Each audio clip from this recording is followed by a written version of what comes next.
le colonel Assimi Goïta recevra des chefs d'État qui ne sont pas acquis à sa cause.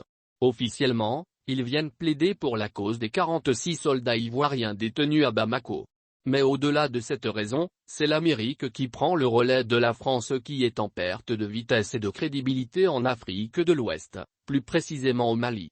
Et ce changement de stratégie passe par le Mali dont les autorités ne sont plus en odeur de sainteté auprès du pays de l'oncle Sam. Dans ce contexte, la journée de demain mardi sera décisive, des chefs d'État se rendant au Mali ayant déjà écouté les directives de la Maison-Blanche. Le Mali est visé par une loi américaine dont le but est de combattre les autorités rebelles.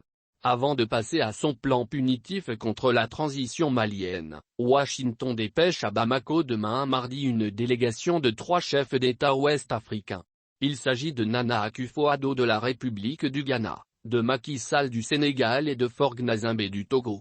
Tous les 3 chefs d'État avaient pris part à un sommet tenu à New York la semaine dernière sur le Mali et la Guinée-Conakry. En réalité, on est face à un duel entre la communauté économique des États d'Afrique de l'Ouest, CEDEAO, et les États-Unis qui ont pris une loi pour contrer l'influence russe en Afrique. Comment comprendre la tenue d'un sommet de la CEDEAO hors du continent africain en dehors du lobbying américain? La loi sur la lutte contre les activités malveillantes de la Russie en Afrique.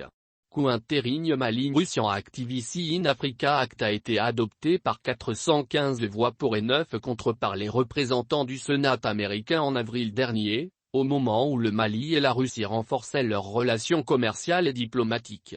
Les États-Unis souhaitent demander des comptes au gouvernement africain et à leurs responsables qui sont complices de l'aide à l'influence et aux activités malveillantes de la Russie. Les chefs d'État ouest-africains qui se rendent à Bamako sont en mission des États-Unis, puisque la loi adoptée permet d'évaluer régulièrement l'ampleur et la portée de l'influence et des activités de la Fédération de Russie en Afrique qui compromettent les objectifs et les intérêts des États-Unis. Elle permet également de déterminer comment traiter et contrer efficacement cette influence et ses activités. Le projet prévoit également de tenir pour responsable la Fédération de Russie et les gouvernements africains qui sont complices. La CEDEAO est ainsi la porte d'entrée des États-Unis au Mali, même si ce dernier est suspendu de la communauté. Avant la rencontre de la CEDEAO à New York, tout le monde redoutait un durcissement du cas malien. En effet, le 15 septembre, le pouvoir de transition a prolongé le bras de fer diplomatique et verbal avec la Côte d'Ivoire sur le sort de 46 soldats ivoiriens détenus à Bamako, en mettant en garde à la communauté économique des États de l'Afrique de l'Ouest, à laquelle la Côte d'Ivoire demande de l'aide. La transition affirme que l'affaire des militaires ivoiriens emprisonnés au Mali est purement judiciaire et bilatérale et met en garde contre toute instrumentalisation de la CEDEAO par les autorités ivoiriennes pour se soustraire à leurs responsabilités vis-à-vis du Mali. Cette mise en garde a été faite par le Premier ministre par intérim, le colonel Abdoulaye Maïga, dans un communiqué lu à la télévision nationale. Pour rappel, la médiation engagée par le Togo est l'unique cadre de règlement du dossier et le Mali n'est nullement concerné par cette procédure devant l'instance communautaire.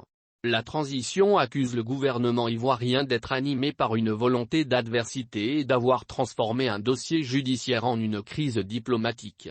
En réalité, les relations entre le Mali et l'État ivoirien se sont dégradées depuis que des colonels ont pris par la force, en août 2020. La tête de ce pays confronté depuis 2012 à des attaques djihadistes est plongée dans une profonde crise sécuritaire et politique.